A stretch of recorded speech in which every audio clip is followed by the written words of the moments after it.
Elizabeth and Leonard Kimewon are here. They're from the east end of the Upper Peninsula. They reside over in Kinross, but they're from Wikwemikong, Ontario, unceded territory in Ontario.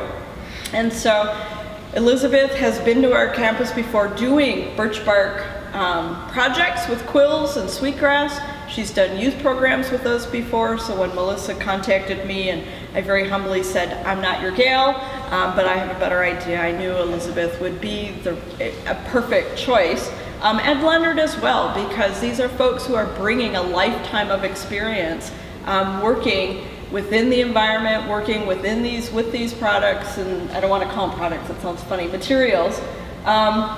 And they haven't had a chance to see these, let me just say this. they haven't had a chance to see any of this either, so they're kind of walking into the unknown as well. But I would really say thank you for allowing us to kind of insert this time into your class time, because I think this is really kind of underlines why we in Native American Studies exist, and that is to reinforce our relationship with the Native community. So please help me in welcoming Elizabeth and Leonard Kimewon. Please come on, have a seat. I thought maybe we'd start with a little bit just about the two of you, about your background, you sort of your biography and including how you got started working with quills. Well, when we were small, when we were at home, my mother made crafts using birch bark and porcupine quills. So she made canoes and teepees, and that's what we worked on. So she could have some supplies to sew them in the next day. Like the canoes, we put porcupine quills on the side. Of the canoes? Yeah. Oh, wow. Then the teepees too, the same thing, with a little bit of porcupine quills on. So it just was something that you decorated things with? Yeah, Uh-huh. that's what we use, porcupine quills. Yeah. Mm-hmm. So can you talk a little bit about harvesting?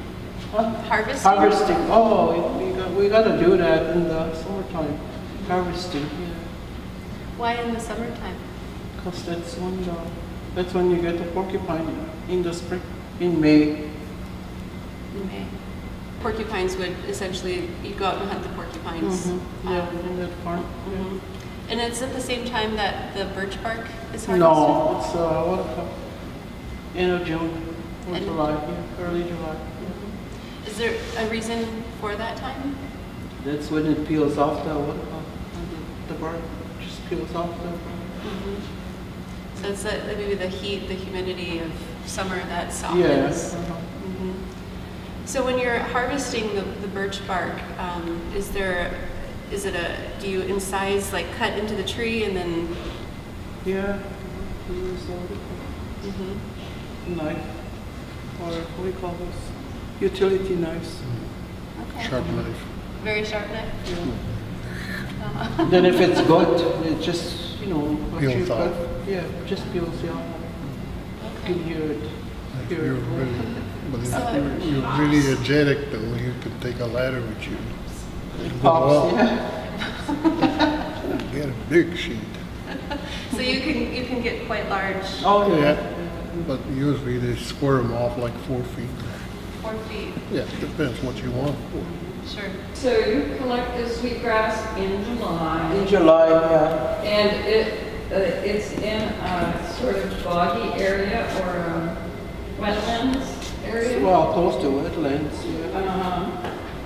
And how is that collected? Is that like cuts or? No, we just pull it, You just pull it out? Yeah.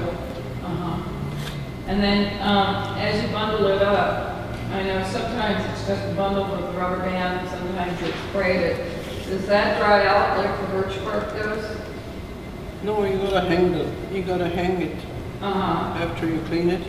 There's sometimes some brown, starting to turn. Uh-huh. The strands start to turn. So you take the brown parts out. Just keep the green ones. Uh-huh.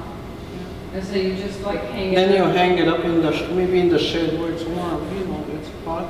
Yeah, in the Almost summertime. like drying herbs. Yeah, Yeah. yeah. Well, I thought maybe you could talk a little bit about porcupine quills. Yeah. Yeah, here. You want to take a closer look at those. The patterns of those, and it seems like the process is so different as far as working with it, but Oh yeah, this is different. This is, they call this extra fancy.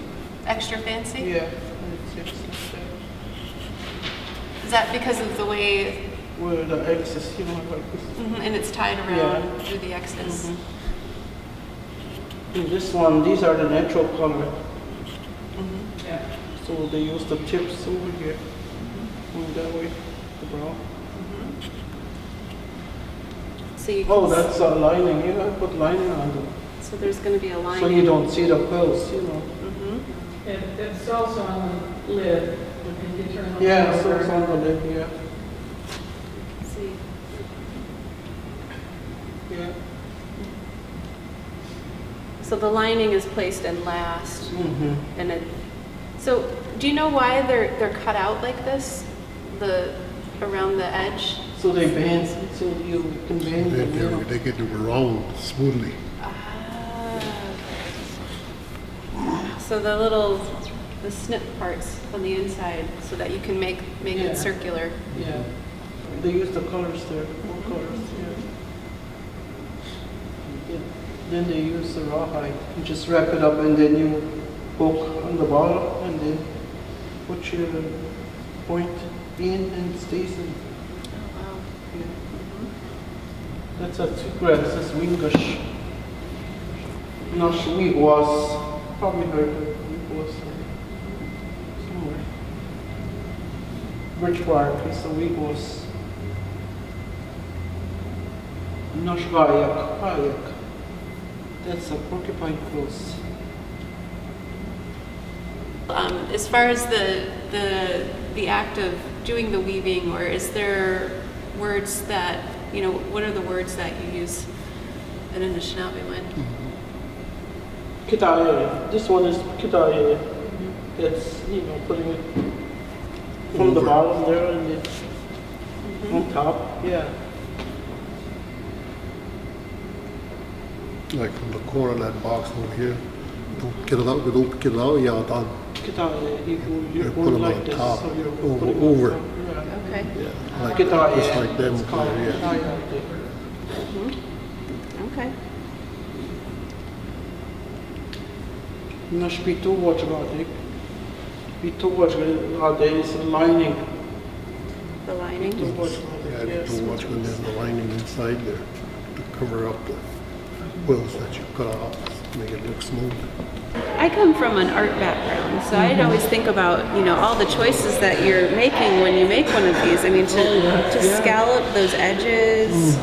I mean, it's just, there's so much thought and, it's really quite an amazing art form.